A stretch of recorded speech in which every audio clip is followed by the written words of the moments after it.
सारे बहन भाइयों जय मसीह की। आज हम पढ़ेंगे पवित्र शास्त्र बाइबल से लूका 1 अध्याय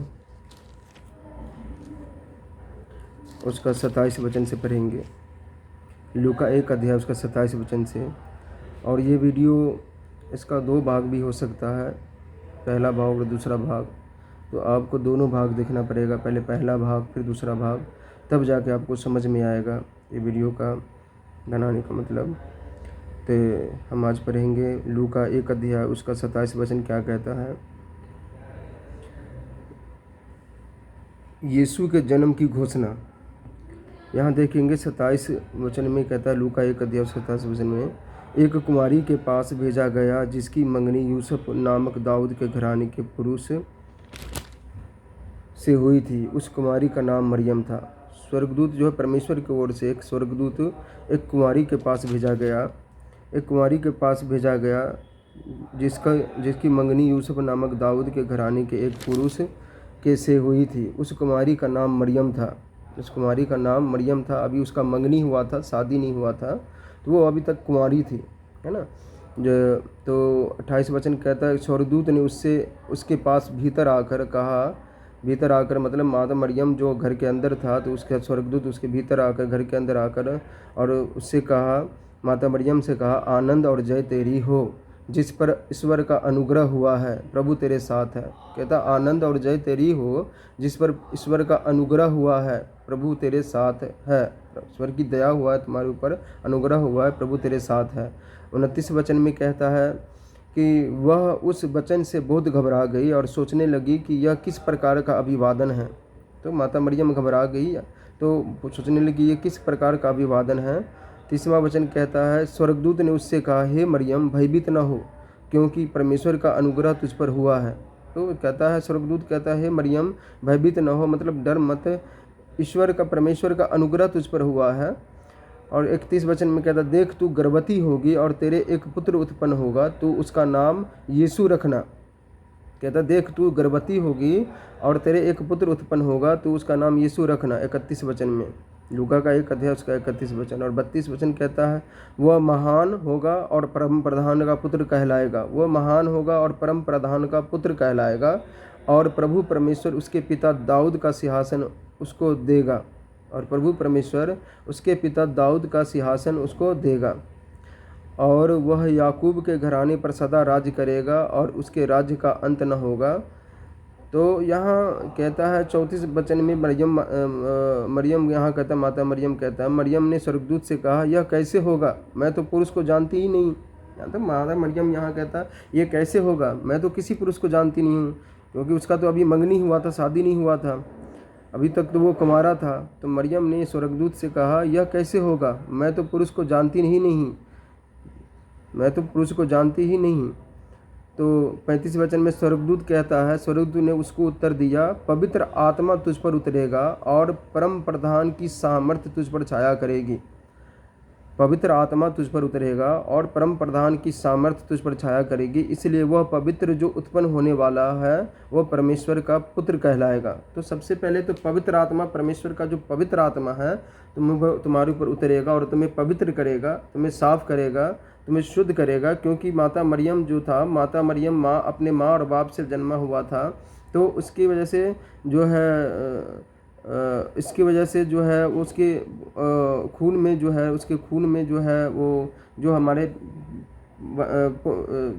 पीछे से चलता आ रहा, आदम बाबा से चला, जो आदम बाबा ने जो फल खाने के लिए परमेश्वर ने मना किया था वो खा लिया और पाप किया, और उसके दोनों आदम बाबा और माता हवा के अंदर पाप आया, और उससे जो संतान उत्पन्न हुई सारी सृष्टि पर, उसकी वजह से उसके खून में पाप था। इसलिए जो माता मरियम भी था, जो अपने माँ बाप से पैदा होने के कारण जो है वो उसके खून में पाप था। तो इसलिए स्वर्गदूत यहाँ कहता था, सबसे पहले तुझे शुद्ध किया जाएगा, पवित्र किया जाएगा, पवित्र आत्मा तुझ पर उतरेगा। और यहाँ कहते स्वर्गदूत ने उसको उत्तर दिया कि पवित्र आत्मा तुझ पर उतरेगा और परम प्रधान की सामर्थ्य तुझ पर छाया करेगा। परम प्रधान की सामर्थ्य तुझ पर छाया करेगा, महिमा छाया करेगा, परमेश्वर का महिमा, परमेश्वर का सामर्थ्य छाया करेगा। इसलिए वह पवित्र जो उत्पन्न होने वाला वो परमेश्वर का पुत्र कहलाएगा। मतलब कि जो यहाँ हम देख रहे हैं कि एक जो कोई भी मनुष्य पैदा होता है तो माँ बाप के बीज से पैदा होता है, जिसको कहता है उत्पन्न होता है। और यहाँ देखते हैं कि माँ तो है पर बाप नहीं है। तो परमेश्वर का सामर्थ्य यहाँ अवतार देख रहे हैं कि परमेश्वर अपने सामर्थ्य के द्वारा, जिस तरह हम देखते हैं उत्पत्ति में देखते हैं कि जो है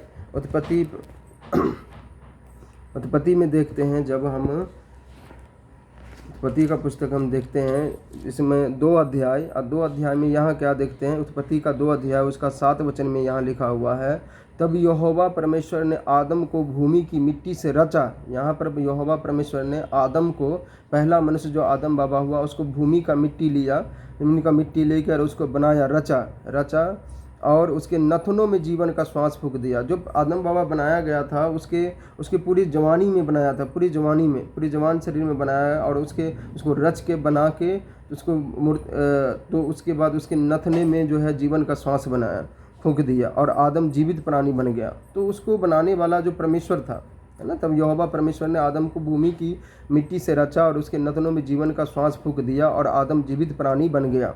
तो परमेश्वर ने उसको पूरी जवानी में बनाया था, पूरी दिल डॉल में बनाया था, और बना के उसको रूप दे के मिट्टी से, और फिर उसके नथनों में जीवन का सांस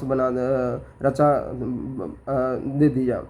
तो ये है कि जो है यहाँ हम देखते हैं, तो ये परमेश्वर ने इसको बनाया, परमेश्वर अपने सामर्थ्य के द्वारा। और जो बीज से उत्पन्न होता है उसको हम देखते हैं उत्पत्ति 1 अध्याय देखते हैं, उसका 11 और 12 वचन यहाँ देखते हैं, जो बीज से उत्पन्न होता है। तो क्या होता है कि फिर उत्पत्ति का 11 अध्याय 12 अध्याय में परमेश्वर यहाँ कहता है, फिर परमेश्वर ने कहा, पृथ्वी से हरी घास तथा बीज वाले छोटे छोटे पेड़ और फलदायी वृक्ष भी, जिनके बीज उन्हीं में एक एक की जाति के अनुसार है, पृथ्वी पर उगे, और वैसा ही हो गया। ध्यान देना, फिर परमेश्वर ने कहा, पृथ्वी से हरी घास तथा बीज वाले छोटे छोटे पेड़ और फलदायी वृक्ष भी, जिनके बीज उन्हीं में एक एक जाति के अनुसार है, पृथ्वी पर उगे, और वैसा ही हो गया। परमेश्वर ने कहा कि पृथ्वी पर हरी घास तथा बीज वाले छोटे छोटे पेड़, बीज समेत बीज वाले छोटे छोटे पेड़ और फलदायी वृक्ष भी, जिनके बीज उन्हीं में एक एक के जाति के अनुसार हो, उन्हीं के अंदर बीज हो और एक एक के जाति के अनुसार हो, पृथ्वी पर उगे, और वैसा ही हो गया, है ना, वैसा ही बीज समेत वो फल उत्पन्न हुआ और वैसा ही हो गया। इस प्रकार पृथ्वी से हरी घास और छोटे छोटे पेड़, जिनमें अपनी अपनी जाति के अनुसार बीज होता है, ये 12 वचन है, और फलदायी वृक्ष, जिनके बीज एक एक जाति के अनुसार उन्हीं में होते हैं, उगे, और परमेश्वर ने देखा अच्छा है।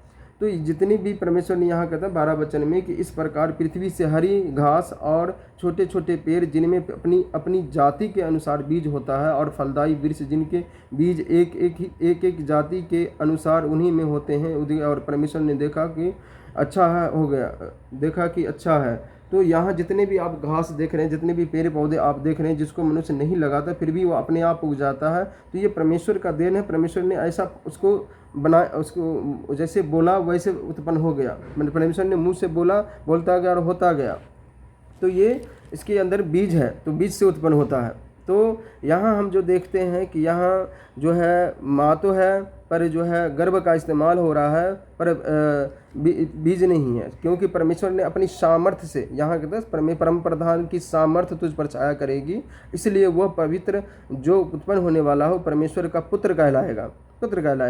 और 36 वचन देखते हैं, और देख तेरी, और यहाँ कहलाएगा, यहाँ पर देखते हैं। और लूका जो है 2 के 7 में हम देखते हैं, लूका का 2 अध्याय उसका 7 वचन में देखते हैं, तो क्या देखते हैं कि और वह अपना पहलौठा पुत्र जनी और उसे कपड़े में लपेटकर चरनी में रखा, क्योंकि उनके लिए सराय में जगह न थी। तो लूका का 2 अध्याय और 7वां वचन देखते हैं कि वो अपना पहलौठा पुत्र जनी और उसे कपड़े में लपेटकर चरनी में रखा, क्योंकि उनके लिए सराय में जगह न थी, उसके लिए सराय में जगह न थी, चरनी में रखा। तो हम चरनी के बारे में भी समझेंगे कि चरनी क्या होता है। तो यहाँ हम देखते हैं सबसे पहले लूका का 2 अध्याय 8 से लेकर 16 वचन, 8 से लेकर लूका 2 अध्याय उसका 8 से लेकर 16 वचन क्या लिखा हुआ है। और उस देश में जहाँ वो पैदा हुआ था, और उस देश में कितने गरेरिए चरवाहे, गरेरिए कहता चरवाहे को, कितने गरेरिए थे जो रात को मैदान में रहकर अपने झुंड की पहरा देते थे। मतलब कि जो गरेरिए होते थे चरवाहे, वो भेड़ बकरियों को लेकर रात को मैदान में जो है इकट्ठा रह के और पहरा देते थे, इकट्ठा करके पहरा देता था। और पूरी दिन वो भेड़ बकरी को चराता था और रात में एक जगह पर जो है इकट्ठा करके और रात को पहरा देता था कि कोई हमारी भेड़ बकरी को ले ना जाए।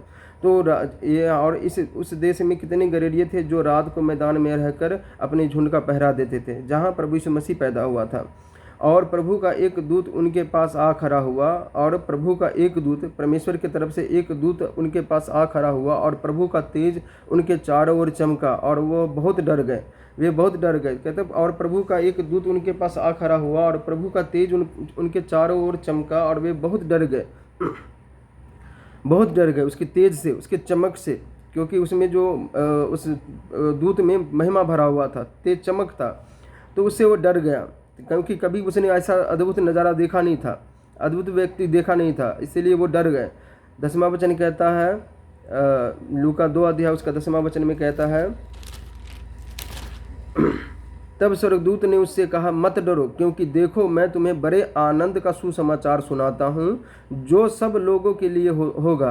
कहता है यहाँ पर स्वर्गदूत आके कहता है गरेरियों को, चरवाहे को, वहाँ का जो झुंड था गरेरियों का, वहाँ पर जो 5-10 जो भी इकट्ठा था, वहाँ पर अपने अपने जो है भेड़ बकरी का रखवाली करता था, तो उसको कहता मत डरो, मत डरो, क्योंकि देखो मैं तुम्हें बड़े आनंद का सुसमाचार सुनाता हूँ जो सब लोगों के लिए होगा, जो सब लोगों के लिए होगा, यानी कि इस धरती के सारे जगत के लिए होगा, सब लोगों के लिए होगा। 11वां वचन कहता है कि आज दाऊद के नगर में तुम्हारे लिए एक उद्धारकर्ता जन्मा है। कहता है यहाँ स्वर्गदूत कहता है, आज दाऊद के नगर में तुम्हारे लिए एक उद्धारकर्ता जन्मा है और यही मसीह प्रभु है। कहता उद्धारकर्ता जन्मा है और यही मसीह प्रभु है, मसीह प्रभु है, उद्धारकर्ता, मतलब कि हर पापों गुनाहों से उद्धार करने वाला, हर बुरी चीज़ों से उद्धार करने वाला, उसको छुटकारा देने वाला, और मसीह बचाने वाला, मतलब कि अनंत काल की मृत्यु से, अनंत काल के नरक आग से हमें बचाने वाला वचन। जिस तरह आप देखते हैं कि कोई अगर कोई बंदा कुछ प्रॉब्लम में होता है और कोई आके उसे बचा लेता है तो कहता है ये तो मसीहा है, भाई मसीह है, मसीहा है, इसने उसको बचा लिया मसीहा बन के। तो इसी तरह यहाँ कहता है कि आज दाऊद के नगर में तुम्हारे लिए एक उद्धारकर्ता जन्मा है और यही मसीह प्रभु है। तो मनुष्य जो है सिर्फ मनुष्य का हेल्प कर सकता है पर उसका उद्धार नहीं करवा सकता।